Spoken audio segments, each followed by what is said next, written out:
मैं आपका दोस्त नितेश मौर्य। आप देख रहे हो नितेश मौर्य क्लासेज। आज का हमारा टॉपिक है उत्तर प्रदेश। जितने भी कॉम्पिटिटिव एग्जाम होते हैं उनमें जीके जीएस, जीके और जीएस का बहुत बड़ा रोल होता है। तो आज हम यहाँ पर जीएस के लिए बात करेंगे।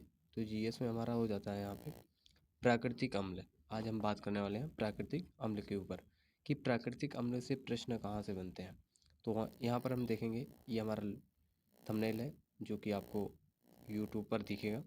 तो सबसे पहला जो क्वेश्चन आता है, जैसे कि पूछ लेता है कि सिरका में कौन सा अम्ल पाया जाता है। पहला क्वेश्चन हमारा ये हो जाता है। तो यहाँ से हम देखेंगे सिरका में, जो कि हमारा जो क्वेश्चन है, सिरका में कौन सा अम्ल पाया जाता है। तो इसका आंसर क्या हो जाता है, एसिटिक अम्ल। कौन सा उत्तर हो जाता है, एसिटिक अम्ल। ठीक है।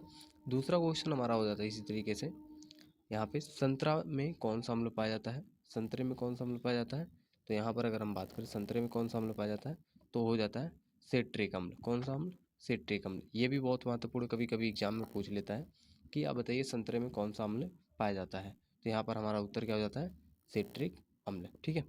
नेक्स्ट क्वेश्चन हमारा हो जाता है कि टमाटर में कौन सा अम्ल पाया जाता है और इमली में कौन सा अम्ल पाया जाता है।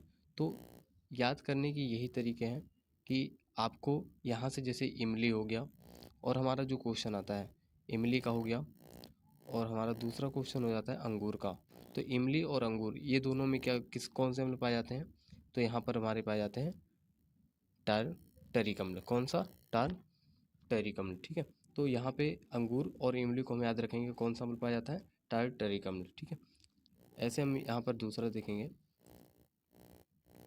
अगर हम बात करें इमली की हमने बात कर लिया। अगर हम टमाटर की बात करें, टमाटर में कौन सा अम्ल पाया जाता है, तो यहाँ पर इसका उत्तर हो जाता है ऑक्सैलिक अम्ल। कौन सा अम्ल पाया जाता है, ऑक्सैलिक अम्ल। तो ये भी इम्पोर्टेंट है, कभी कभी एग्जाम में 2 नंबर में पूछ लिया जाता है कि टमाटर में कौन सा अम्ल पाया जाता है, तो ऑक्सैलिक अम्ल। नेक्स्ट क्वेश्चन हमारा हो जाता है कि दही और खट्टा दूध में कौन सा अम्ल पाया जाता है।